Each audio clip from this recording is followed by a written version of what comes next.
Over 10 million people worldwide have experienced a whole new world at the hit Broadway musical Aladdin. And now Aladdin is celebrating its 5th year of granting wishes. It's got fireworks, bling, and a real life magic carpet. How lit is that? Aladdin, dazzling Broadway one wish at a time. Great seats are available now on Broadway and across North America on tour. Visit AladdinTheMusical.com and get your tickets today. Injured in a car crash, slip and fall, or on the job? You need a law firm that's big enough to challenge the largest insurance companies and corporations. Morgan & Morgan has nearly 500 attorneys throughout the country, and they've recovered billions of dollars for clients like you. Get America's largest personal injury law firm to fight for you with no upfront cost, and it's free unless they win. Visit forthepeople.com.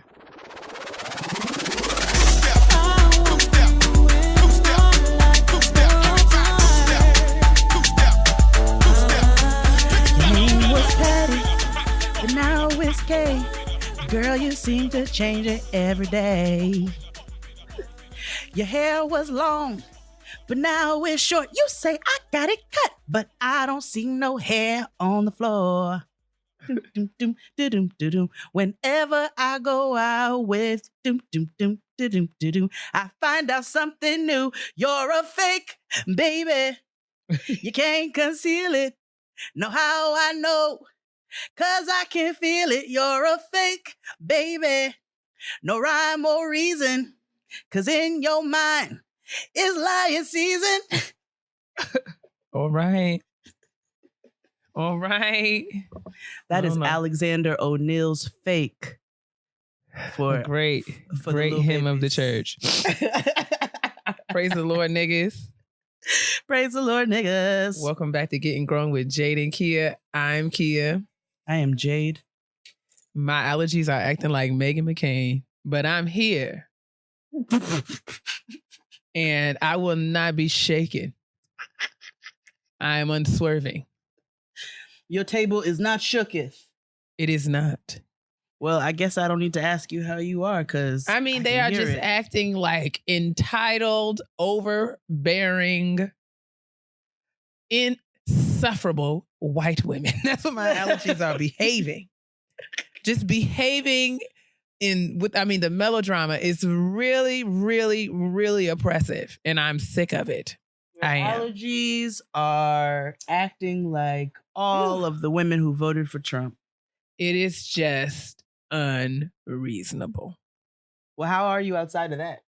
I mean, I don't have any complaints. I'm grateful for another opportunity to come and kick it with you guys around the kitchen table just once again. Yes. We're working. We're out here. We're getting things done. How about you? How are you doing? I'm good. I'm here. I am moving and grooving. Summertime is like, I think, one of my busiest seasons. That's when all the events start popping and, planning really gets going. So Keia and I have been sitting down and talking about some live shows for you all. So we'll be able to be able to get into that, hopefully in the near future. So we're out here working, and I'm not going to complain about it. I went to the Roots picnic this weekend. How was that? It was cool. It was cool. Shout out to all the listeners. Love always. Philly showed famous. Love. No, sis, you are. No, you're so famous. You're so famous. I'm actually not at all. But it was a good time. The stage collapsed while 21 Savage was performing, I believe. Well, Lord, what are you saying? He told me that I needed to get my black ass up out of that main nigga area. So we actually left about 12 minutes prior to go look at Raphael Sadiq. And as soon as we left, we're going up the stairs and we see a stampede of niggas and dust. And Antoinette heard a thud. And so automatically, knowing events and how they can go, we were like, somebody's shooting. So you thought it was a shooting, and then come to find out it was actually the stage that collapsed. Mm-hmm. And I believe everybody was safe. The festival went on, but it was a good time. We had a blast, and I was grateful to be outside and get a little bit of sun. You can't see it right now through the FaceTime, but I got like a quarter of a hue darker. I'm now like a smooth chamomile. Oh, okay. Yeah. I support. Okay, I support Thank you. you. I believe that's what you want me to do. That's actually, yes, that's what I need from you. I'm gonna do that. This is my face. These are my things. This is my tan. Govern yourselves accordingly. Tan. That's using This that is word very generously. It's my 10th. It's a 10th of a tan. It's okay. It's a 10th. It's a tithe. It's a tithe. It's a tithe of a 10. Okay. So, all right. Anyway, your first fruits for the season. It's fine. Thank you, sis. My first fruits. We're not done yet. Like, I'm trying to get to a caramel macchiato if I can. I need to go to like Thailand and sit in the sun for about 16 hours straight in order to probably achieve any level of that. But I'm broke, so here we are. We're poor. We record at home. But we do have trash to get into, so... Well, let's get to it. Let's get to it. A clean-up woman is a woman who... All right. Let's get into some basura, cha-cha-cha-cha. Have you heard about the Airbnb being while black? No, I don't think I have. Oh, let me put 10 on 20. Let me hip you real quick. So there was a video that I saw this morning of some very educated, you can tell they are very educated, very well-spoken, well-mannered Black kings. Y'all know I like to get on my hotep. And they rented an Airbnb here in New York. So,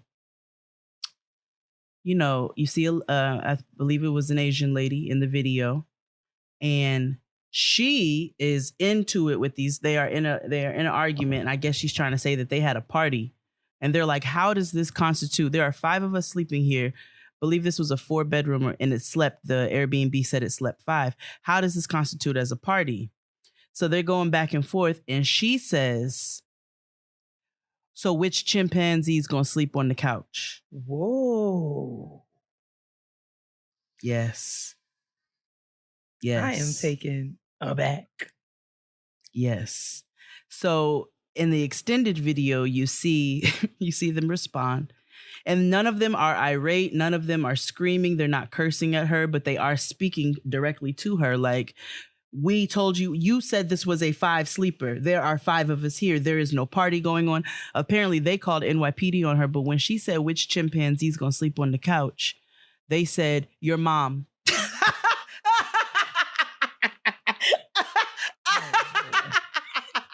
This cackle is so heartfelt and hard. Because when I saw the video, I was like, yes, that is a me response. I appreciate that. They didn't get crazy or nothing. They just said your the chimpanzee is gonna sleep on the couch. Now let's get to business, bitch. This you said this sleeps 5. What's up? At that point, when she said which chimpanzee is gonna sleep on the couch, her husband comes up the stairs and all you see him is, let's go. Come on down. Like, you need to remove yourself from the situation immediately. Evacuate right now. So Airbnb posted an apology, I believe, on Twitter. In response to the video, they posted an apology. Apparently they took care of it immediately. They took her off the list as a host. They accommodated the young men, but it's crazy. Like, it's crazy. And then other people of color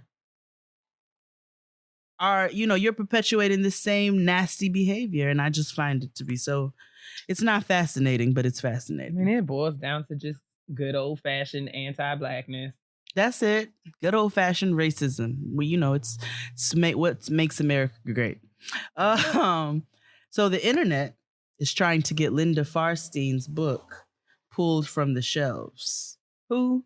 If you don't know who Linda Farstein is, that's okay. She is the prosecutor in the Central Park 5 case. Yeah. So she is one of the responsible figures in coercing these Black men into confessing something that they did not do.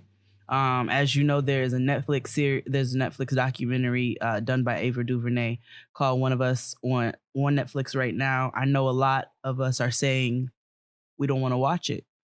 And I fully understand that. I can understand how these situations are triggering. And I believe that when these things are created, they're not created for those of us who are triggered by them. I think they are created for those, for white people who need to know what's going on for real. And I think they're created for some of us who may not be as well informed and need to get well informed about what's going on so that we can start to become a part of the solution as opposed to, just being ignorant, not knowing. So if you choose not to watch it, but you are well informed in the situation, I fully support that. I can completely understand. But yes, they're trying to get her book pulled from the shelves. So we'll see what happens with that. She deserves it. But let's move on to something good. Did you see Beyonce in blue at the Wearable Art Gallery? I did see photos on my Instagram stories. Yes. What a blessing. It was Lion King themed and it was beautiful. So the Pride Rock is about to be lit. Let me tell you something. I cannot wait. It's the circle. Oh the circle of life. I am of the belief, and you're not going to like this, but I am of the belief that there should be showings that are for singers and showings that are not. Man, take this racism, take this prejudice right on the fuck. I just feel like there is, and I mean, I'm sure that you people are going to be upset with me, but I feel like there is a level of appreciation that other vocally inclined persons with singing capacity.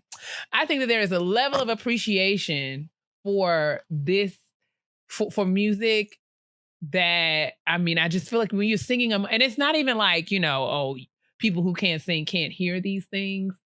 I just feel like, and it's maybe not even singing, but I just feel like musically inclined people, because musicians, all manner of like creatives, I feel like have just another, like we listen with another, it's like another level of listening. Cool. Listen with that level. We'll just all watch it together. But I did see, have you seen the memes where it says like the theater is going to be seated in sections like soprano, alto, tenor? You got to be in your section. If you're in the wrong section, you're going to get put out. And there's going to be one little section for us. We'll just blend in. Singing in Z flat minor. We'll just blend right in. I'm going to feel away. No, it's fine. It's fine. It's not okay. Listen, all of you elitist musicians and singers, you and your third ear, like, we don't care. We don't care. We gonna all be up in that bitch and we just go harmonize and blend together and we're gonna enjoy the magnificence that is the recreation of Pride Rock. One of the only positive recreations we see. I listen with my third ear. I hear. I didn't say that. You did. Me first, Keia, first of her name, singer of houses. I did not say that. You said that. I did not say that. You said. I definitely said that. I did say that. Oh my word! What are we gonna do? More positive news of the trash. Khalil Green was elected as the first Black student body president at Yale. I did see that. Shout out to you, Khalil. Yes, you better make history. These glass ceilings. Footprints, okay? Footprints in the sand, young king. I love it. Queen Bee, and no, it's not Beyonce, is being sued for alleged insurance fraud. Who? You talking about Lil' Kim? Lil' Kim. Kimberly the doctor, Jones. Kimberly Jones of Brooklyn, New York, is being sued. Oh, dear. For $15,000 in medical bills. Yikes. Is this for one of these surgeries? I assume so. Oh, man. I assume so. That's unfortunate. But I don't know. I just know that the doctor is alleging she committed insurance fraud. And now she's skipping out on payments.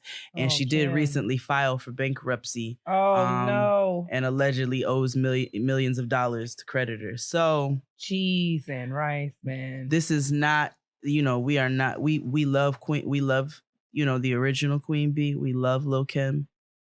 And we just are going to hope and pray that she gets all of these things together. You know what I'm saying?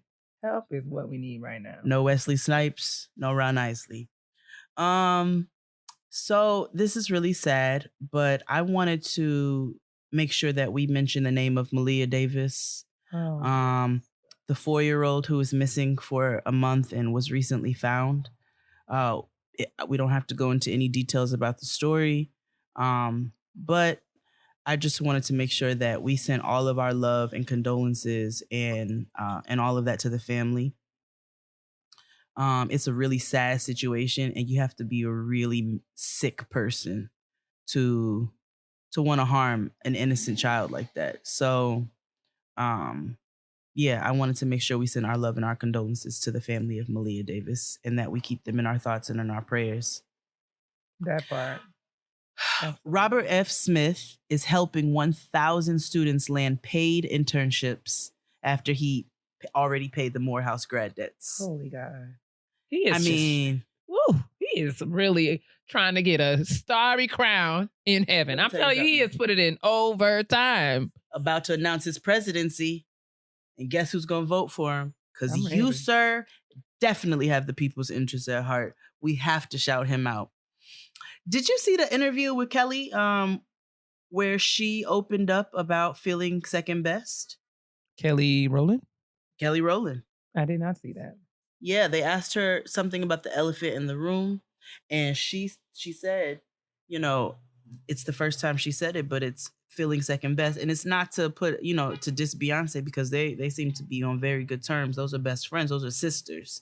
But I think as she was speaking to her own experience, which, I mean, can you imagine being in a group with Beyonce and then Beyonce going solo? Absolutely not. No, I cannot. So this is very human. And I think it is beautiful that she was so vulnerable and opened up and shared that, because she didn't have to. Thank you, Calendria, for your transparency. Yes, we love it. She must listen to Gettin' Grown. We wish. Actually. ABC and Walt Disney are also threatening to stop filming in Georgia if the anti-abortion law takes effect. All right, let's pull on out. Everybody's leaving. Okay, everybody get information.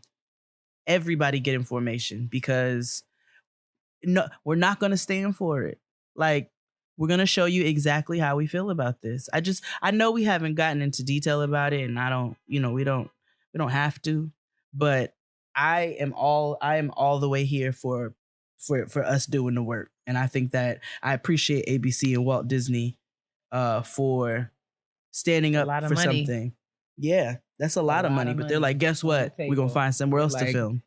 Guess who ain't? Guess who ain't? Disney stepped up like, the king is here. and ABC stepped up like, the queen. So what's up? And then last in the trash, Frank Lucas passed away at 88 years old. If you don't know who Frank Lucas is, one of the biggest drug lords in American history, also depicted by Denzel Washington in American Gangster.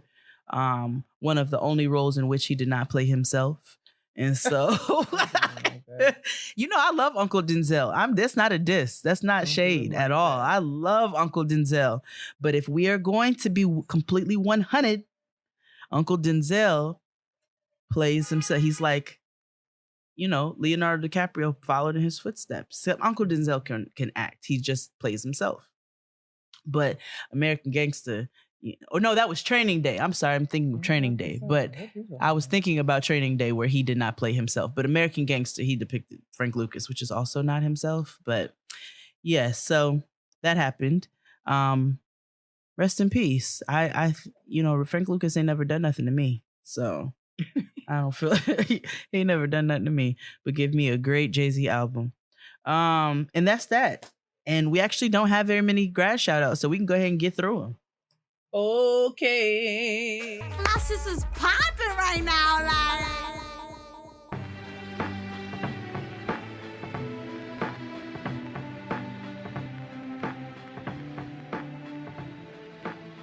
Oh my God. So we don't even have to put timestamps this week, because we literally have 2 graduation shout outs. Full disclosure, Keia and I are recording 3 days after the last time we recorded. Yeah. Okay. We're a little early, which means the next week's might be a little bit heavier, but we're rolling with it. We're doing the best we can. And we want to make sure that we got you a show on time this week. We're trying. So we're gonna go ahead and get through this and continue to send your graduation shout outs. Remember, graduation season is coming to a close soon, which is also why they're dwindling. So get your last grad shout outs in to gettinggrownpodcast@gmail.com. I'll start with the first one. It says, "Hello, aunties Jade and Keia. My name is Bria and I'm shouting out myself. On May 11th, I graduated from Rochester Institute of Technology with a bachelor's degree in chemical engineering. Come on, RIT. It was a long and difficult journey, but by the grace of God, I overcame and was able to graduate with a full-time job lined up. Thank you for this opportunity to celebrate myself, and thank you for the amazingness that is getting grown." Shout out to you, Bria. Congratulations, girl. And shout out on a job already. Come on, securing the bag. I'm with it. Yes. With it. Okay. Hi, Auntie Jade and Auntie Dr. Keia. My name is Taylor Amani Roundtree. I just want to start off by saying that you guys have been my saving grace through these trying times I've been having in this big scam called adulthood. I want to shout out my damn self. I graduated on May 30th, 2019 with my BA in television and radio and a minor in women and gender studies from Brooklyn College in Brooklyn, New York. This is something I have busted my ass and a half for between working 2 jobs and being a full-time student and battling anxiety that made getting to the end much harder. But I did it with the support of my amazing boyfriend, my Nana, who I know is looking down on me and is smiling ear to ear, and you guys keeping me focused by letting me know weekly that I am not alone. I love all that you do. Keep exuding Black excellence with a dash of much needed ratchetness. I truly live for it all. Love and rockets, Taylor Roundtree. Taylor, you are just the most precious thing I've ever seen. Thank you for these sickening pictures. You see her rap squatting in these graduation photos. A full prison pose. I trusted the struggle. Yes, on this cap. I know. I mean, these pictures are so amazing, and so are you. Shout out to you for completing this goal. I want you to go out here into the world and, just take it by storm, honey. Do your thing. Get your things. Now you have what it takes. Go get what is rightfully yours. We're proud of you, sis. We are. And that's our graduation shout outs this week. Woo! All right. Now let's move on. Big banking is, or should I say was, broken. They charge high fees and use our deposits to fund pipelines and oil drilling. This greed leaves millions of Americans behind and destroys our planet. But it doesn't have to be this way. That's why lots of people are looking into Aspiration, a financial firm for those who want more money in their pocket and more power to do good. Featured in Forbes, the New York Times, and Money Magazine, Aspiration offers a 2% annual percentage yield, 0 ATM fees anywhere in the world, and the option to choose your own monthly fee, even if it's 0. Plus, Aspiration commits 10% of their earnings to charities that help other Americans and offers extra cashback rewards for shopping at socially conscious businesses. Everyone deserves a financial firm that's fair, provides great products, and helps you make more money while making a difference. Put your money where your heart is. Download the Aspiration app to open an account, earn 2% annual interest, pay 0 ATM fees, and save the planet while you're at it. Away offers high-quality luggage at a much lower price by cutting out the middleman and selling directly to you. Choose from 9 colors and 4 sizes, the carry-on and the bigger carry-on, both of which are compliant with all major U.S. airlines, the medium or the large. All suitcases are made with premium German polycarbonate, which is lightweight and unrivaled in strength and impact resistance. And the 360-degree spinner wheels guarantee a smooth ride. Best of all, both sizes of the carry-on are able to charge anything that's powered by a USB cord. And thanks to their lifetime warranty, if anything breaks, Away will fix or replace it. Try it for 100 days, and if at any point you decide it's not for you, return it for a full refund, no questions asked. So I got my Away back a couple weeks ago. I took it with me to Portland. It was so nice that some lady walked off with my bag, but I was able to get it back. And I just love it. It is the most convenient suitcase that I've had. I love the battery. I can charge with it, charge my phone and my iPad and anything else. It's really lightweight and easy to utilize and move around the airport with. And it's very sleek. You just have to make sure that you have your name on it because people like them so much that they take them. For $20 off a suitcase, visit awaytravel.com awaytravel.com/grown and use the promo code grown during the checkout. That's awaytravel.com/grown and use promo code grown for $20 whole off a suitcase.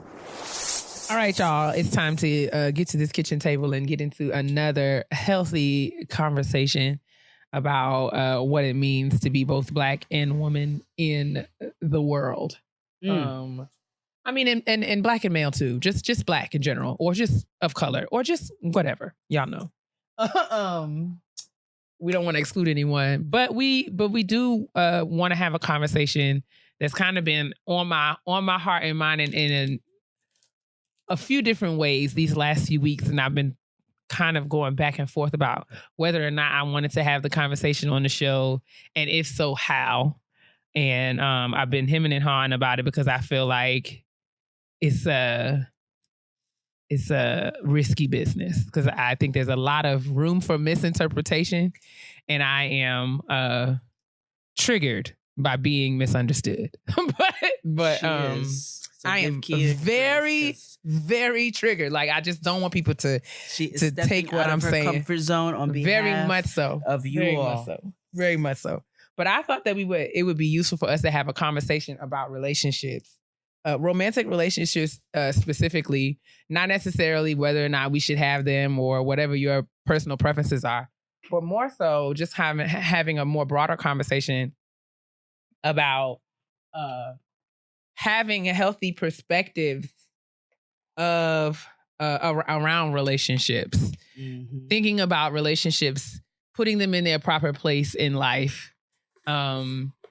Because I think that there are a lot of misconceptions about what it means to be single, just like there are a lot of misconceptions around what it means to be married or be in long-term partnership. And I think that those misconceptions result in, decisions that are made hastily and, just kind of all the time, not always ending up, I'm rambling or getting jumbled up in my words, but not always ended up in the most ideal situations, because we're managing these social pressures around what it means to be in relationship or whether or not we should be in relationship. So I want us to talk about it because this is something that I feel like I deal with in one way or another.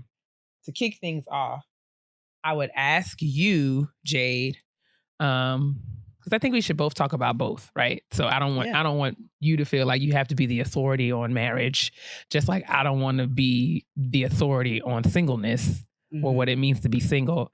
But I just think, like, growing up as a Black woman in society, what do you think are some of the common misconceptions around what the single girl or the single woman experience is?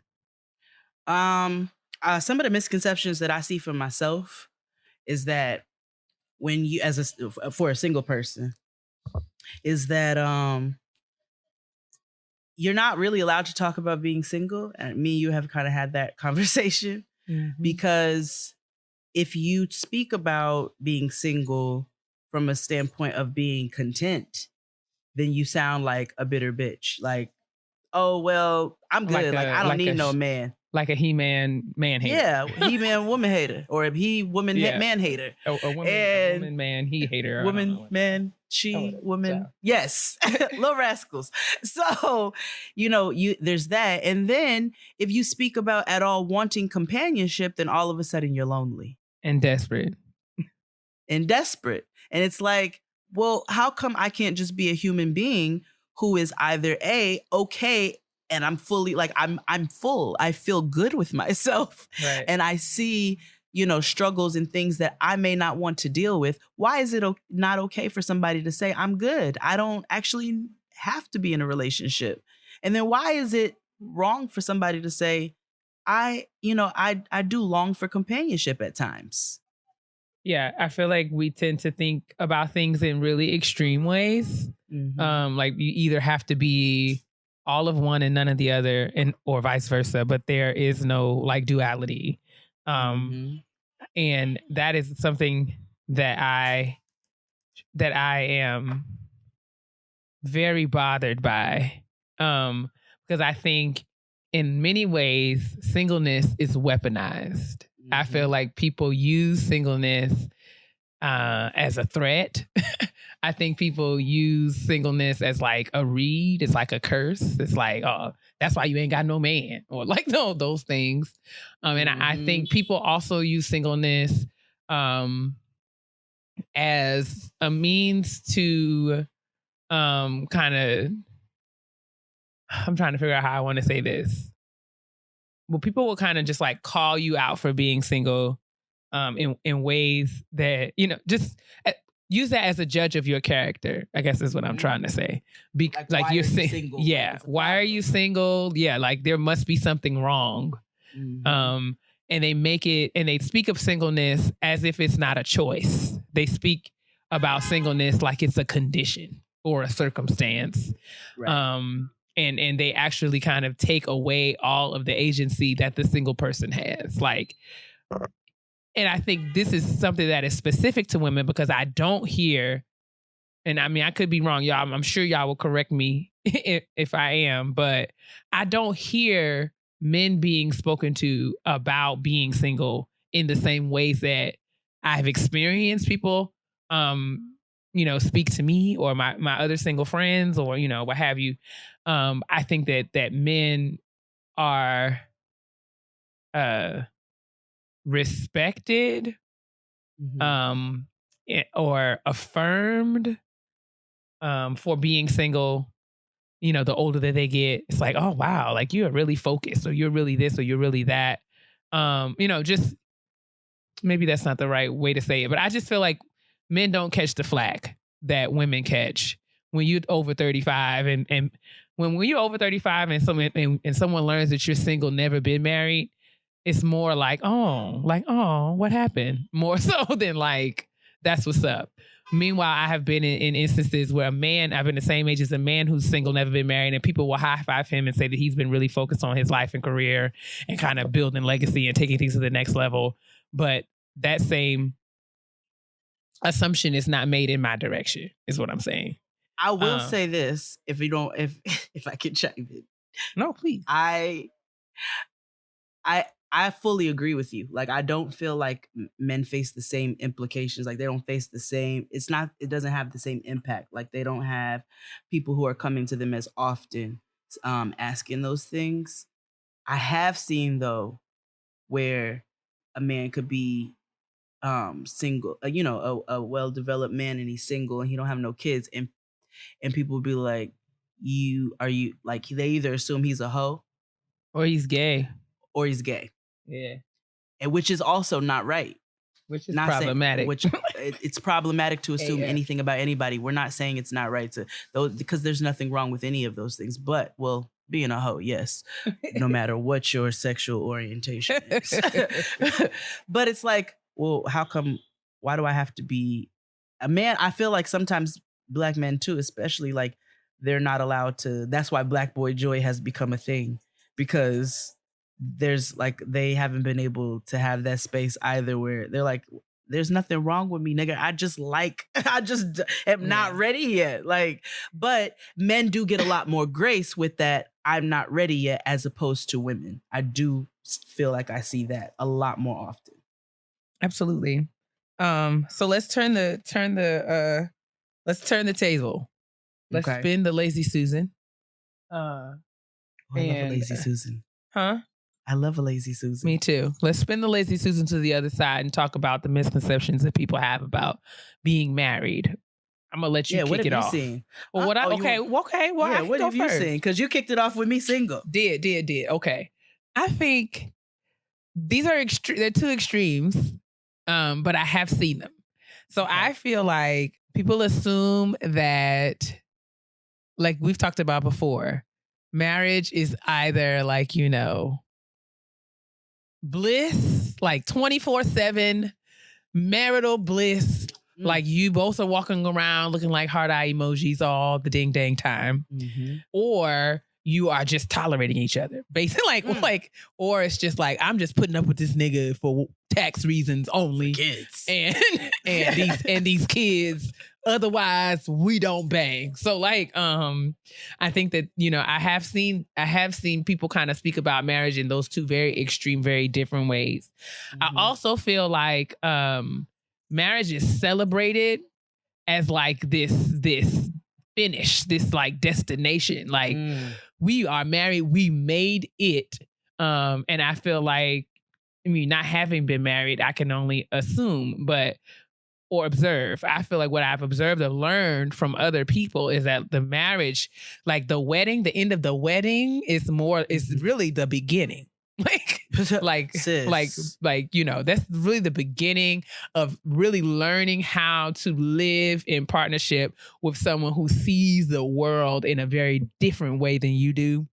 That's when the gun go off. Which is, you know what I'm saying? Like, which is work. So I feel like we think about marriage in terms of, oh my gosh, vacations and me and somebody's son, right? So that's how we think about marriage. This is going to be so beautiful. He's going to eat chicken off my behind in the pool. We're going to take pictures for the gram. It's going to be amazing. Pizza while I take a bubble You know bath. what I'm saying? He going to take all my pictures for, we think about it like that, when in actuality, there will be many times when you guys won't even want to talk to each other because, I think, and you're learning, you learn about each other nonstop, right? So we feel like you date someone because you're getting to know them, and you are getting to know them and building a relationship and a rapport.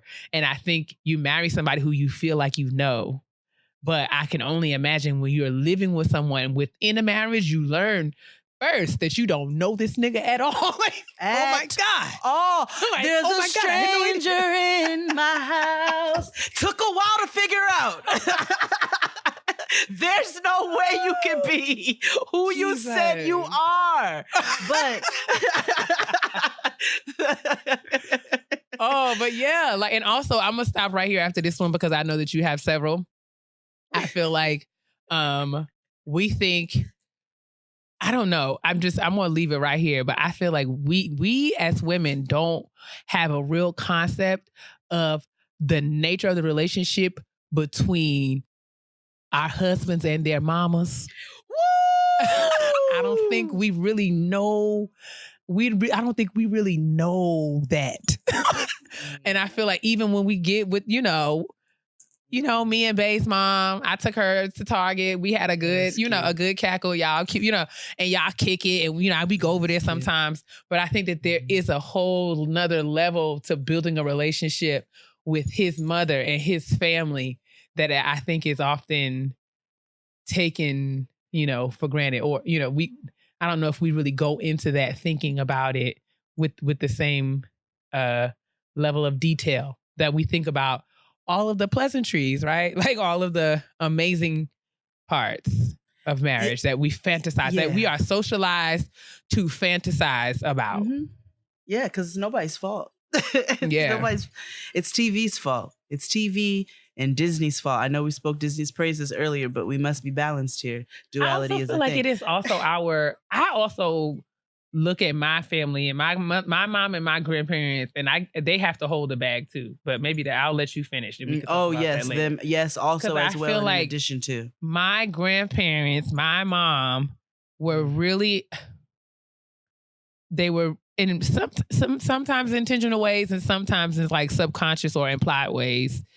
But I did receive a message of what it meant to be a wife, or what kinds of things make me a good wife. Mm-hmm. And I don't know. And I feel like all of that was really heavy-handed on, I don't think my brother got that messaging, is what I'm saying. Right. Like, I feel like a lot of that training, that kind of culture. Grooming. Absolutely. Yeah. It was about, I remember I was telling Keisha about this just last night. My grandfather had a conversation. Me and my brother shared a bedroom until we moved out of my grandparents' house my senior year in high school. Mm-hmm. And I remember feeling like, okay, when I was about 12 or 13 years old, my grandfather had a conversation with me about keeping the room clean. He had a conversation with me, not a conversation with the both of us, but he had a conversation with me about keeping the room that my brother and I clean. And his justification or his reasoning behind why he was kind of singling me out in this is that he made it very clear to me that this kinds of behavior, these are the things that I need to know how to do in order to be a suitable wife. Yeah, nah. So not, you know what I'm saying? So yeah, I'm gonna just leave that right there. But my grandparents don't do anything separate. Like, they have done everything together as long as I have ever been alive, and I'm sure beforehand. Trips, lunch, jobs, everything. And while that's beautiful, and we could look at posts and be like, wow, old people are sweet, and there is a different, sometimes there's a different value system there that I think we've seen. But I don't know if that value system is necessarily, I'm not going to say any value system is the right one. Your value system is yours. And I think a lot of assumptions and things have been placed on us on how we're supposed to behave in relationships and from a lot of our elders. And not, I think that there are core values that we can take that can really help us as people. But it's like, I would much rather you tell me how to be a good person and how to take care of myself, and then how to be whole within that relationship, as opposed to that relationship being your whole. Woo! You have already preached. So, man, because it's like you always speak about with your mom, you wish that she would have given you those levels of vulnerability as it pertains to being a single mother, why did I get my words? Same thing, as it applies to you being a Black woman. Like, those kind of things are helpful to us and help us develop as people. And I don't feel like a lot has been placed on helping us to develop as people. I feel like men are allowed to develop more as human beings and as people than a lot of Black women. Absolutely. Absolutely. And I feel like a lot of that goes back to like wives and partners. Like we are encouraged to be wives and partners at the expense of being people. Mm-hmm. I've been, and I mean, I honestly, and y'all know me, I love the Lord. He heard my cry, and I ain't never going to not be a Christian. You understand what I'm saying? But I do feel like we have to have some real candid conversations about how the church talks about a lot of these things and what that means, in these spaces as well, because I think that's a lot of what this messaging comes from. And I say that to say that I've been to a lot of women's conferences, women's meetings, women's services, women's brunches, women's prayer breakfasts, women's everythings.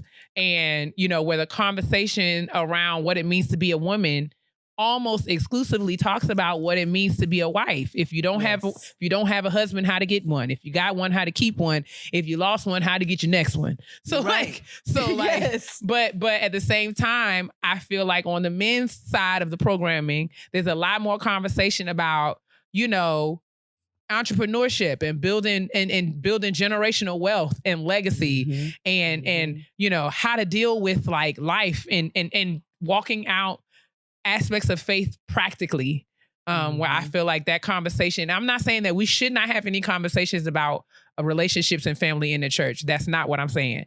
I just feel like there is more to being a woman than being a partner.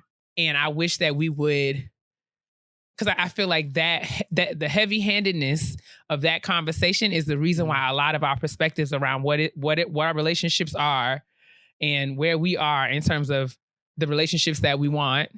I think that has a lot to do with how those things can be unhealthy and skewed and just have us out here feeling, I mean, because I speak for myself, I felt like I've been blamed.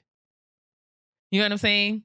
I feel like it's my fault, and it might be, I mean, I'm not saying that to say that there is no personal responsibility in it.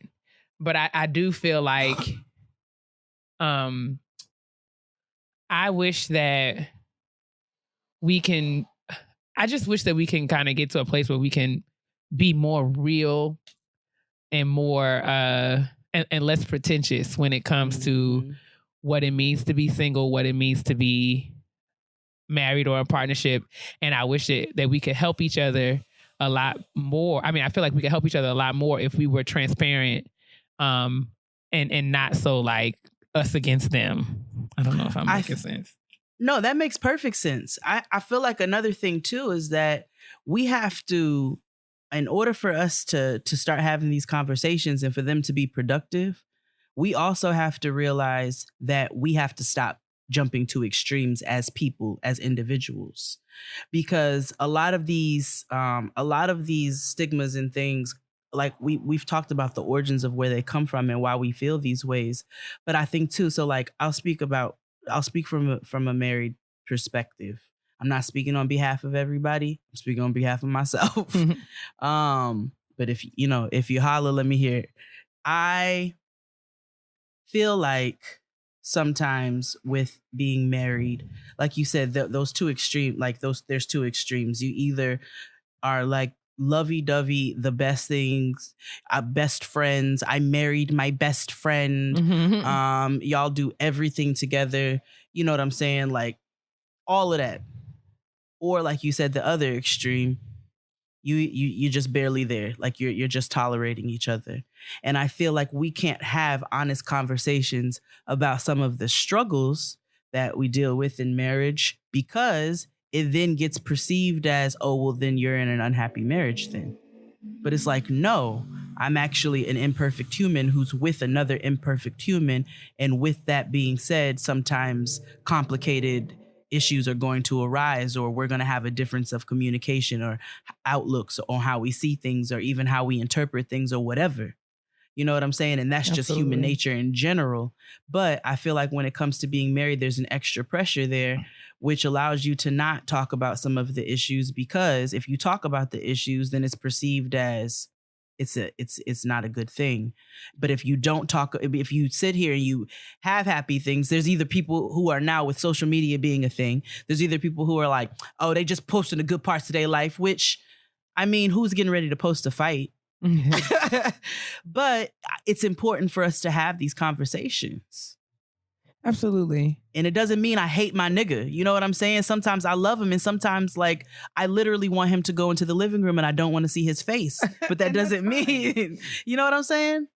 I think we should be more transparent about it, because I think it gives us that reality helps us to really get healthy conceptions of what it means, like, you know, healthy perceptions of what it is that we want. Full multidimensional understandings of what we want. So I am single. Yes. Ultimately, would I like to be in a relationship with the person I'm meant to be in a relationship with? Yes. But I feel like that is not what I have hung my hat on. Like, that's not going to make or break my life. At least that's my aspiration. Because I think, you know, I know that there's just so much, like, yes, I feel like I'm going to make an awesome wife. I know that I will. But the Lord, when he made Keia, didn't say Keia's going to be a wife and that's it. And so in the meantime, while I'm waiting on husband, wherever he may be, I am working on cultivating all the other parts of Keia. Mm-hmm. Because, and if you think about it, that's enough to keep me busy. Mm-hmm. Such that I won't be, you know, like, because I've been there and I know what it's like to be wondering, like, when is it ever going to happen to me? And that's hard. And I'm not taking that away from anybody. I think those are valid feelings and you should have them. Absolutely. But I'm just saying that we have to just have more of a well-rounded and healthy understanding of what it means to be a wife. So I know that I'm going to make an amazing wife. That doesn't mean that being a wife is going to be easy. So while I am not yet a wife, I'm going to enjoy being in here with my only begotten houseplant, Maurice. And we are just having the time of our lives. Because I know pretty soon it's going to be a nigga in here looking at me waiting for a sandwich. Yeah, or he can make you a sandwich. Or that. Like, that can be a thing. Both and. Not either or. Exactly. Sometimes I make you a sandwich, nigga. Sometimes you make Both me a and, sandwich. not either or. Right? That's the thing. And like you said, I do feel like it's an us against them type of situation sometimes. Like, you'll notice, I think there are assumptions that single people make about married people and married people make about single people. Hell yeah. So single people, I feel like sometimes single people, oh, well, girl, I didn't tell you about it because I know you over there and you busy. You married. Yes, You got sometimes, like, yeah. Guilty as charged. Sometimes, but sometimes I don't want to hang out with this nigga though. Sometimes I want to hang out with y'all. That's true. And I will say personally, my friends are really good. My friends are very inclusive, and I have a very blessed situation where I have a super involved in-laws and a very involved, spouse who is super hands-on. So we're both allowed the time to, do the things that we want to do. But I know that's not always the case. And I have seen it where it's like, well, nah, I didn't call that because, she got her head up her nigga's butt. So, she act like she can't come out the house. And sometimes that's the case too. I have also seen that. Fine. I have also seen that be the case. Because sometimes there are things in the house that are more pressing.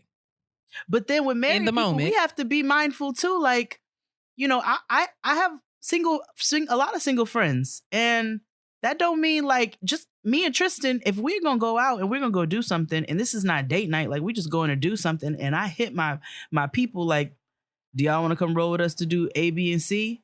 I'm not gonna sit up here and slob my nigga down in front of you and like make you feel uncomfortable. But I feel sometimes with married people, a lot of us can assume that single people don't want to hang out with us, and why not blend the families? You know what I'm saying? So I do think that there's a lot of misconceptions that happen between the two parties as well. And if we would stop looking at it like that and be like, this is my friend who just so happens to be married, or this is my friend who just so happens to be single, I think that doesn't have to negate how our friendship moves. Right. Absolutely. I think if the bottom line is being married is complex, as is being single. Yep. And I think that in order for us to kind of think through whatever phase of life we find ourselves in, on our way to wherever we want to be, where, if we're already there or if we're aspiring to get to a different place, I think it is important for us to kind of maintain that position that, whatever, like life is complex. It's not simple. So we have to make sure that we're thinking about things in very nuanced ways, to give ourselves space and grace to learn how to be okay with wherever we are, trusting that we're going to end up where we belong. Exactly. And I think it's another thing I want to say before we wrap up is that it's really important for us to, not fall victim to comparison. And cultivate really healthy relationships with self so that you have a full understanding of all that you want and don't want. Because that's going to be critical to how you function in relationship. And I'm sure you probably got something to say about this, but you have to be clear about yourself and what you want so that you can communicate that to your partner. But, even...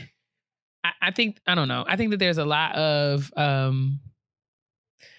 more that we can talk about. I just wanted to kind of start the conversation around, just kind of saying, I'm tired of seeing people pigeonhole my married friends and say that all they want to do is spend time with their husbands and families, and they don't want to go out and have fun or spend times with their friends.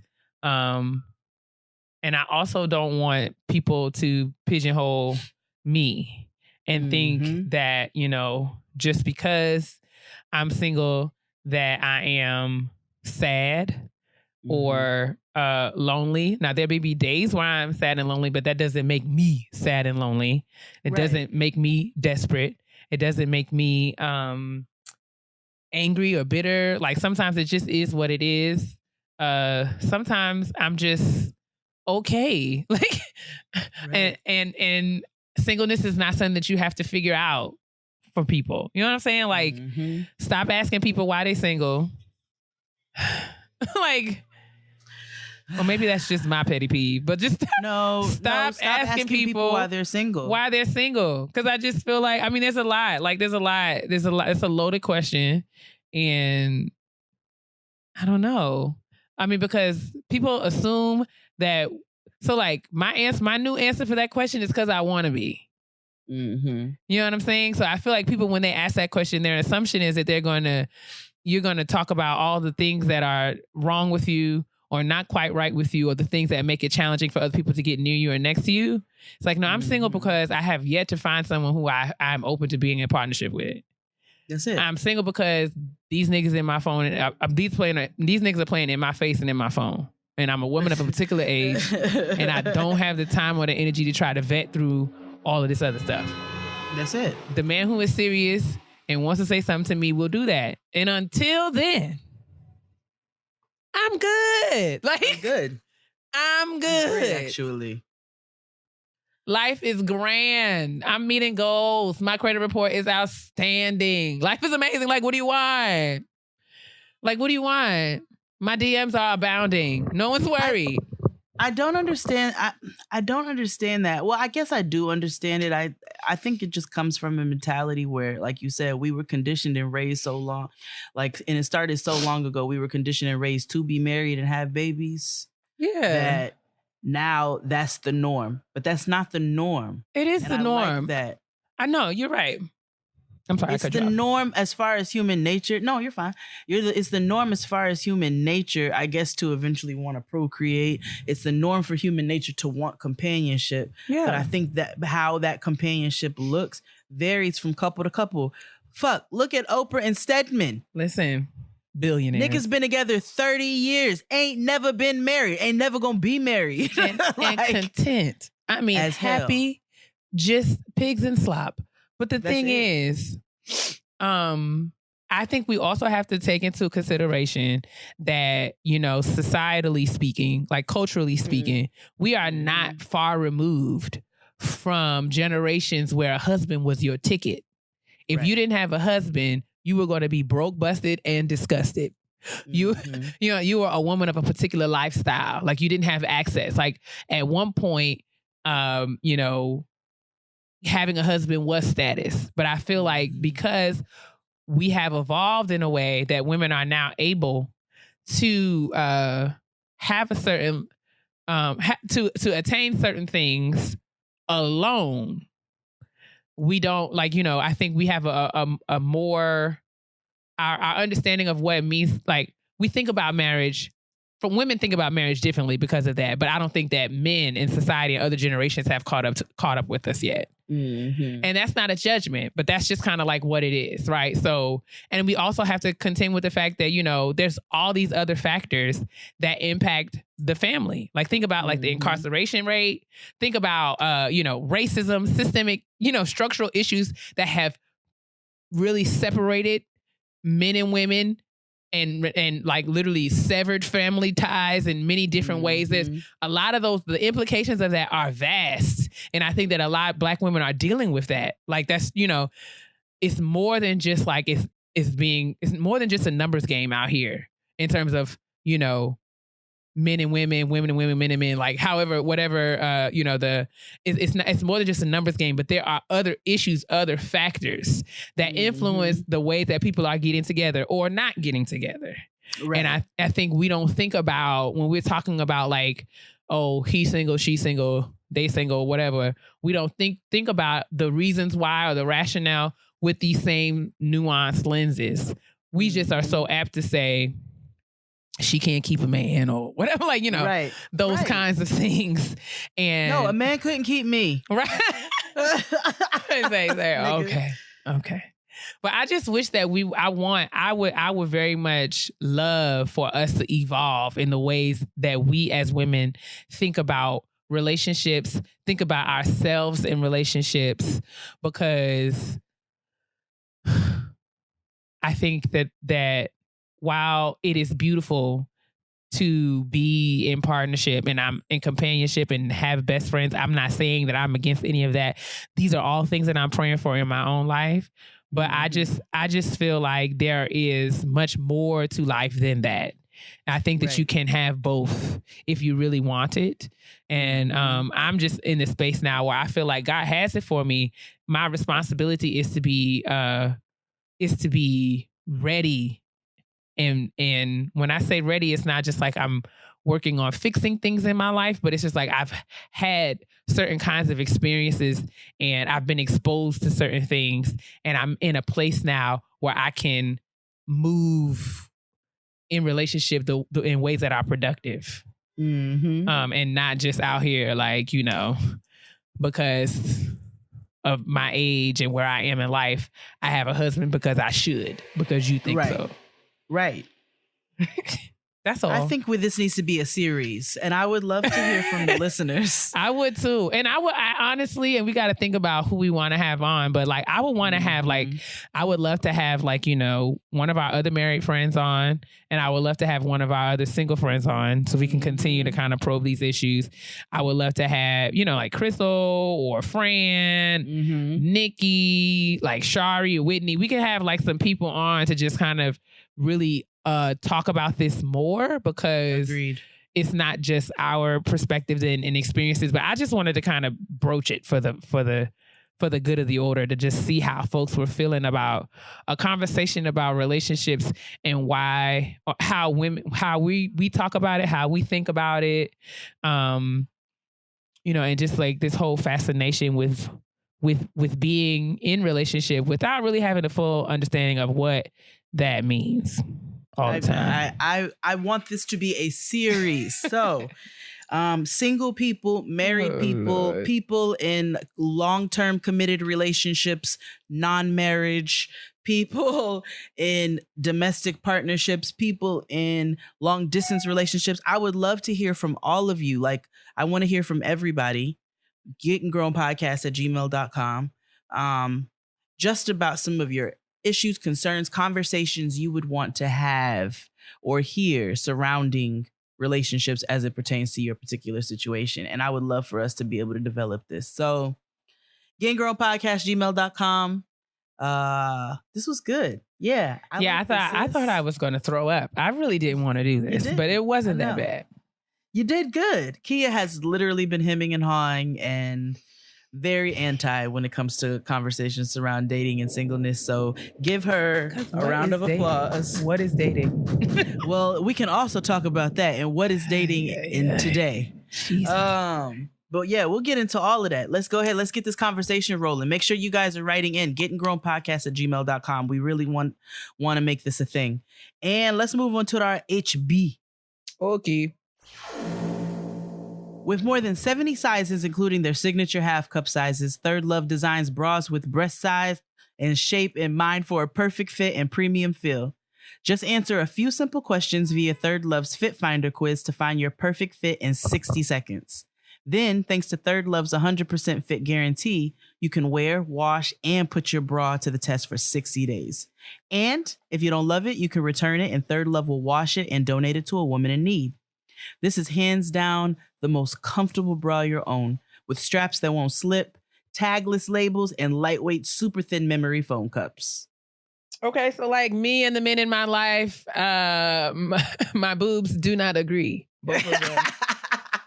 They are very rarely on the same page. One is big personality. The other one is a bit more introverted. Either way, Third Love has solved all of my problems. Them half sizes is really the bee's knees and got both of my boobs on one accord. And I don't know where I would be without them.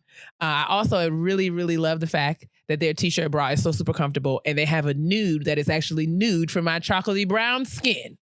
So yeah, I'm a big fan. Third Love is going to continue to get all of my money. Third Love knows there's a perfect bra for everyone. So right now they are offering our listeners 15% off of your first order. So go to thirdlove.com/grown right now to find your perfect fitting bra and get 15% off your first purchase. That's thirdlove.com/grown for 15% off today. Honestly, Truly. All right. Let's go ahead and get into this honesty box. Let's give her a pseudonym. She asked for one, sis. Okay. It's raining right now. Let's call her A. Marie. A. Marie. It's just one thing that got her tripping. Hey, Jade and Keia. First off, I want to say I love the show and I... Oh. Was that thunder? Yeah. It's raining here too. Oh my God. Yeah. I'm sorry. It's about to start. I love rain. Me too. Especially when I don't have to leave the house. First off, I want to say I love the show and I get so hyped when I get the notification that there's a new podcast out. You all inspire me to keep pushing when I feel like canceling my adulting subscription. Woo! My God.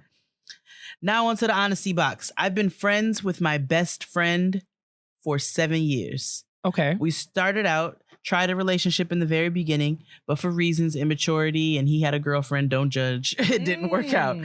Fast forward to now, right, I know, right? The mess. And that's the tea. Fast forward to now, he's 28, I'm 25, and we're trying to make it work. After 7 years of being strictly and purposefully platonic, I'm finding it hard to see him in a romantic way. Don't get me wrong, everything else is great. He has all the qualities I want in a man and I enjoy spending time with him. But when I look at him, I still just see a friend. What do you think, cousins? How do I find that spark with someone I look to as just a really close friend for almost a decade? So, wait a second. Okay, I think there's a chunk missing. Yeah. So is he like what? Is he trying to pursuing bag a relationship? Right. Like right. Is he trying to bag? Like what's happening? Okay, so we're gonna answer this based off of two things. Okay. If he's trying to bag you, or if this is you just thinking in your head and like trying to organize your thoughts. If he's trying to bag her, sis, what would you say to her?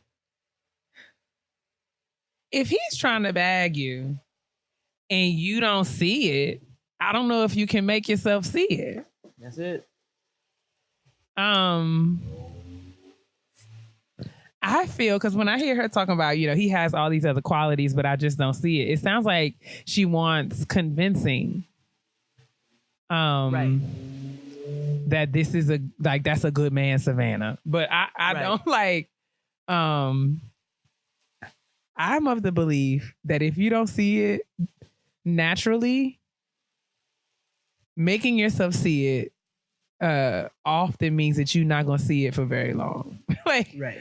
You know what I'm saying? Like, I think time, if it's something that you think that you might want, but you're just not sure, then I say give yourself more time to naturally, maybe after a while, it'll be a thing. But like maybe he'll you'll see him scoop some ice cream one day and you'll see that vein in his forearm and be like, wait. So okay, hold on. What just happened here? Wait. But if you don't see it, I don't know. I don't feel like you can make yourself see it. I've now been able to make myself see it. There have been plenty of good men, Savannah, who have really been like, here and willing and ready. And I have really tried, but there's always that one day where I really just look at him and I'm like, I don't like this nigga. Like, I don't. It's like the way he danced. I don't like him. And I don't know. And Lord, and I've asked Lord, if there's something, what do I need to do? Help me to like him. If he's supposed to be the one I'm supposed to like, help me to like him. But it just has never, to date, it has not worked for me. No, and it has not. It's not. Now, there's a difference. There is because I know I have suffered from this syndrome before. If I'm gonna be perfectly honest, like there is a like I like how do I say this? I have liked a particular type of man for a long time. And the thinking behind it is slightly problematic. And I recognize that as I get a little bit older, that sometimes I'm just going to speak candidly, if I may. Give me grace. There have been times where problematic thinking has arose due to teachings and also just personal attraction, where I'm like, well, I don't like this nigga because he's too soft. You know what I'm saying? Mm-hmm. And I am now realizing that a lot of those qualities that I deem quote unquote soft in my ignorance are actually a lot of signs of strength. Those are you know, that those unicorn men who know how to communicate, and you know, they're very much allies in the feminist movement, and they know how to be sensitive and how to open up about their feelings, and they're down for therapy and they're this and that, but that's not always the norm. And I can recognize where some of those qualities sometimes are, ooh, wow. Is that hell? Nigga, that's hell. Well, let's hurry up. That's crazy. I'm not going away. But anyway, I started rambling. If he's pursuing you and you just aren't feeling it, you, like Keia said, you just not gonna feel it. Like, if you're not Sierra, don't look at Sierra as your prime example. Sierra was dealing with Future, who was the complete opposite end of the nigga that she ended up with, and then she has led you all astray with this prayer that she spoke about. Oh God. Do we want to? I don't know. Go ahead. Do it. Do it, sis. You've been holding it. You might as well. Keep talking while I try not to choke. Sierra told you all that she prayed for Russell Wilson. She prayed for a man like that. And while you should always ask for what you want, and like Keia and I said earlier, I know we're starting to. Oh, honesty box. Girl, Anne-Marie, you need to give us some more clarity as to if this nigga is pursuing you or if you just conjured all this up in your mind. We just need this around. We just need to know what's going on. Yeah, I need some more context, sis. But now let's get into the Sierra discussion real quick. Sierra told y'all that she prayed for this nigga. Wow. And I just have a problem with it because I feel like it can lead you to think that if you just say this prayer, that you gonna get this nigga who's gonna come into your life and sweep you off your feet and raise your child with you that he didn't make and have more babies, and it's just gonna be fairy tale Disney happy ending, happily ever after. And I think that I don't know. I don't feel like it's along the same narrative as, you know, I don't know. Maybe it is asking for what you listen. When you get yourself together, you chime in. As a praying woman myself, I believe that it is not only encouraged. I mean, it's not only useful, but encouraged that you pray for. I think we should all talk to God about who we want ultimately to be in partnership. I think it's okay for you to have preferences and want certain things. And I think that those are the things that we should be talking to God about, especially. But I feel like that conversation. So what annoys me about this whole craze, like all of the hoopla that came around Sierra kind of releasing this prayer that she prayed. I don't have an issue with her praying for her man. We all should be praying for our men. My issue is the people have latched on to Sierra's prayer as if they were some sort of recipe or magic word. Right. And it's like, no, beloved, Sierra prayed to God for the man that was right for her. Whatever she said to God, right? Yes. Whatever she said to God was between her and God, you know, God moved. I don't even know. I don't want to say. Well, we could say God moved in response to their relationship and what the conversations that they had about, you know, whatever. I think we're getting hemmed up in Sierra's prayer more than and more. We putting more focus on that than we're putting focus on the God that she prayed to. Like we have to understand. Well, for me, I look at Russell Wilson and I don't be like, my thought is not like, oh, Sierra did that. I don't think that. You know what I'm saying? And I feel like that's where a lot of us get tripped up. I feel like a lot of times, I'm going to be careful how I say this because I feel like people are going to feel away. having a husband doesn't make you an expert in husband getting. I think whatever you did for your situation is what worked for you. That doesn't mean that you should go around telling people this is what you do, or in order to get what I want, you got to do what I did. I think that's risky, dangerous. So, but my concern is, so we get so caught up in the actual words of Ciara's prayer, and for me, we lose the fact that what made the difference was that she was praying, and in that prayer, you know, she was able to through that prayer life and other things. So it wasn't just prayer, but she was able to do the work that she needed to do, you know, in her life, such that when it was time for Russell to appear or to be there and, you know, to step in the capacity that he stepped in, he was in his place and she was in her place.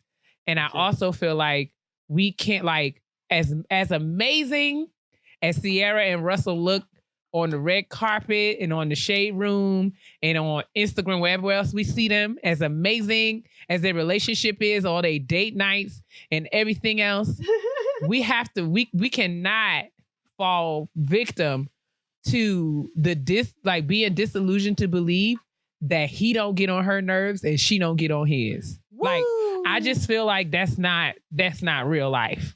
I'm sure that Ciara's wigs be hanging on the doorknob. I'm sure that, you know, she be leaving her lashes on the sink. I'm sure that she be eating that nigga's French fries. I'm sure that she be, you know, asking him questions about who's in his DMs or what have you. I'm sure that all the issues that are common to relationships in our lives are common to Russell and Ciara. Like, I don't buy for one. Now, there may be another level of communication around these issues, but I don't feel like they are all living a Disney Pixar perfect life. I'm sorry. No one is, because I just feel like it's not healthy for us to assume or to feel like we should be pushing toward that kind of standard, because we don't know their business. We don't know what goes on behind their closed doors. So that was my biggest beef with the whole Ciara prayer thing, because I'm feeling like you cannot hocus pocus your way to a husband, beloved. That's just not how that works. It's just not. And Ciara prayed for the husband that she was supposed to have. And that might not be the husband that you're supposed to have. Like, you can't pray Ciara's prayer because she already got her husband. So shut up. Are you there, God? It's me, Ciara, or whoever. No, it doesn't work like that. It doesn't work like that. God doesn't work like that. But I mean, that's a whole nother conversation. But I just feel like I don't know. I just think that kind of behavior to me reeks of kind of this like pressure and desperation that we have to just have a husband by any means necessary. That will have us out here feeling like we can, you know, turn around 3 times and pull your ear twice and jump over the broom and call your best friend and slap her high five. And then the husband, you going to bump into your husband at Target. Like, that's not how it works. It's just not. It's not. It's just not. And I don't think there's anything wrong with people sharing their quote unquote fairy tale experiences. There's nothing wrong with that. And it is a fairy tale. It is a beautiful story to tell. This is not me shading their story. I just feel like a fairy tale is just not like fairy tales are fairy tales and life is life. Mm-hmm. So we can't look at Russell and Ciara and be like, yes, they are stunning and beautiful and Black love and it's all amazing. But I think if we hear that they was arguing outside the Dairy Queen, we should not be holding and clutching our pearls, because that's what couples do. Like, I just feel like every nigga, I'm sorry, maybe. I was just gonna say every nigga. I just feel like I've not met a nigga that's not gonna get on my nerves.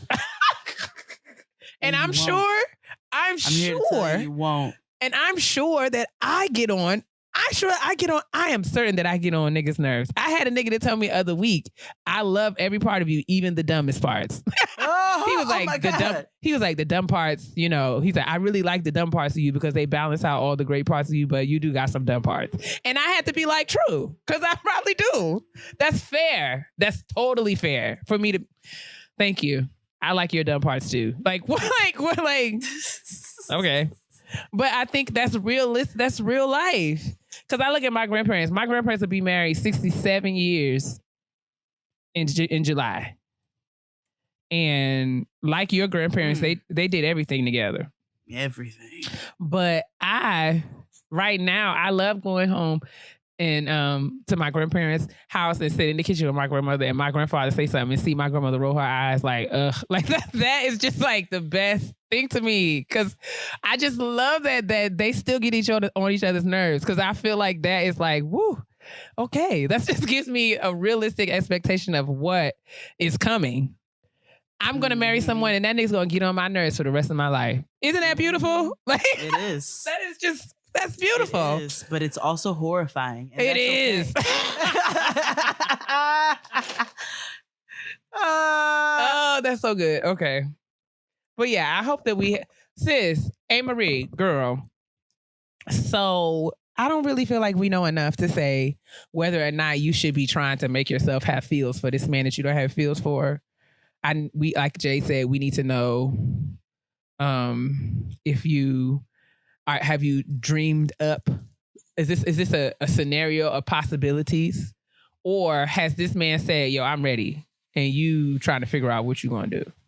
So write us back and let us know. We'll do an update so that we can kind of get to the bottom of everything. But yeah, that's it. Let us keep us. Let us know. We need more detail. We just need more detail. All right, let's move on to our petty peeves. Okay. And I want to be very responsible of the things I say to my sister. Because everybody know I can be real petty. P-E to the T-T-Y, honey. Okay. So my petty peeve this week, as I was looking for trash, because I don't really observe this on my own timeline as much, but as I was looking for trash, I have to go into the depths of Hades sometimes to go find it. Y'all know what that is, the Hades room. Mm-hmm. And I noticed it was another post, and I've seen, several posts like this before about somebody's postpartum progression. And my petty peeve this week are for those celebratory postpartum photos. It's not. Oh God. So listen, it's the petty peeve, so I can say it, but I'm gonna try to say it where it doesn't sound like I'm trying to police what people are doing, or dish you like for your progress, because that's not what's happening here. If you are a workout buff, you know what I'm saying, and you just are proud of the steps that you've made, or not even a workout buff. If you've just, if you have felt, every single one of us as a woman who's been pregnant, I can say I definitely felt outside of myself even after having the baby, because I didn't always, I'm like, I'm not myself. I carried a whole human inside of me. So I celebrated the moments and the steps that came along with losing that baby weight. But these snapback photos where people are celebrating like having a completely flat stomach and like 4 hours after they gave birth. Yeah. I feel like it's problematic, because then it almost kind of shames women into thinking that's what they're supposed to do after they have a baby. And I know everybody's body is different. You know what I'm saying? Everybody's body's different. You have a right to post what you want to post. You have a right to say what you want to say. But just in trying to take that level of responsibility and like community as women, I feel like there's a shame that's surrounded by people now if you don't have that immediate snapback, and that's not realistic. So my petty peeve this week, I guess, is for social media, painting unrealistic pictures of what real life is and making people feel bad about themselves. I guess that's what it is. Let's just say that. I think that's real. I feel like we can say that about a lot of things, pregnant women and otherwise. That's it. Yeah, and otherwise. I think that my petty peeve, I'd like to personally just a big F you, pollen and ragweed and all other allergens that are just completely impeding my capacity to breathe and live my life normally. Mm-hmm. I feel like my sinuses were told by AppleCare and they are pissed. And I am just tired. I'm tired of sneezing. I'm tired of itchy eyeballs and noses and runny noses. I'm sick of it. And I'm just, this petty peeve is dedicated to all the other people, all of our other listeners who are out there struggling and suffering through this allergy season because evidently my sinuses have a lot to be mad about. That's it. And I have been trying to mute my mic so that you guys don't hear me and all of my bodily fluids. Oh, please, if you were disgusted in any way, please know that I am as well. And I'm very sorry. Is it unmuted now? I hope so. Yes. Okay. I hope that, I have not inconvenienced you too much, but I am really doing the best that I can. Jade can tell you that my whole face is falling apart right now. She's been having a time. So with that being said, we'll go ahead and tie this episode right on up. Thank you so much. Thank you so much for everybody who listened. Make sure you get your last graduation announcements in gettinggrownpodcast@gmail.com. Help us to expand this conversation on relationships. We'd love to hear your viewpoints. Gettinggrownpodcast@gmail.com. And then you have anything else, sis? No, I think that's all I got. All right. Well, tell the people what to do. As always, ladies and gentlemen, continue to stay hydrated and, mind your business and ever moisturize because your black will crack if it's dry. Bye. Bonsoir.